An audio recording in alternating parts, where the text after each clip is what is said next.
আপনারা দেখছেন সংবাদ সারাদিন, আপনাদের সঙ্গে রয়েছে আমি অঙ্কুর। বোলপুরে পুড়িয়ে খুন, অগ্নিদগ্ধ স্বামীরও মৃত্যু হলো হাসপাতালে। শেষ পর্যন্ত তিনজনকে ঘরের মধ্যে ঘুমিয়ে থাকা অবস্থায় ঘরের মধ্যে কেরোসিন ফেলে আগুন দিয়ে বাইরে থেকে দরজা বন্ধ করে দেওয়া হয়। ঘটনার পরেই সেই তিনজনকে সেখান থেকে কোনো রকমে উদ্ধার করে স্থানীয় হাসপাতালে নিয়ে গেলে মৃত্যু হয় 4 বছরের শিশুর। তারপর তার মা মৃত্যু হয় এবং অবশেষে আজকে শেখ আব্দুল আলিম, শেষ যিনি মৃত্যুর সঙ্গে পাঞ্জা লড়ছিলেন, সেই ব্যক্তিরও আজ সকালে মৃত্যু হয়েছে। গোটা ঘটনার প্রেক্ষিতে আজকেই পুলিশ সুপার, বীরভূম জেলার পুলিশ সুপার ঘটনাস্থলে গিয়েছেন বলে জানতে পারা যাচ্ছে। আমাদের সঙ্গে রয়েছেন আমাদের প্রতিনিধি মনা বীরবংশী। মনা, কখন গিয়েছিলেন বীরভূমের পুলিশ সুপার? ঘটনাস্থল খতিয়ে দেখার পর কি মূল্যায়ন তার? দেখো অঙ্কুর, বেশ কিছুক্ষণ সময় হয়ে গেল বীরভূমের জেলার পুলিশ সুপার রাজনারায়ণ মুখোপাধ্যায় তিনি ঘটনার পর দিনই, তুমি জানো যে গতকালকে সাত সকালে এই ঘটনা প্রকাশ্যে এসছে। দিনভর গতকাল কেটেছে। গতকাল আমরা দেখেছিলাম বোলপুরের মহকুমা পুলিশ আধিকারিক, বোলপুর থানার আইসি, এমনকি বোলপুরের অতিরিক্ত জেলা পুলিশ সুপার তারা এসে পুঙ্খানুপুঙ্খভাবে তদন্ত প্রক্রিয়া চালিয়েছিলেন।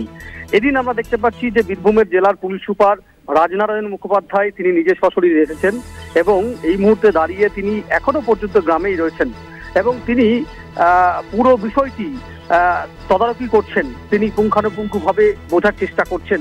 তার কারণ তুমি জানো যে একটু আগে যখন তোমার সাথে কথা হচ্ছিল যে ঘটনার যে মোটিভ, যে খুনের যে মোটিভ, সেই বিষয়টি কিন্তু একেবারেই শিকড়ে পৌঁছে গেছে পুলিশ।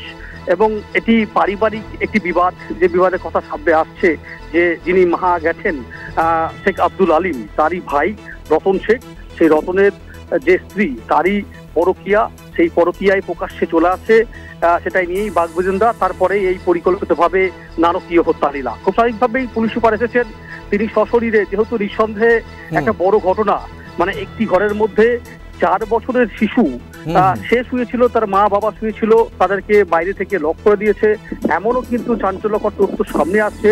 তারপর আগুন ধরিয়ে পুড়িয়ে মেরে দেওয়া হয়েছে। তার আগে তাদেরকে যাতে অজ্ঞান করা যায় এ ধরনের কোনো জাতীয় পদার্থ সেখানে ব্যবহার করা হয়েছে।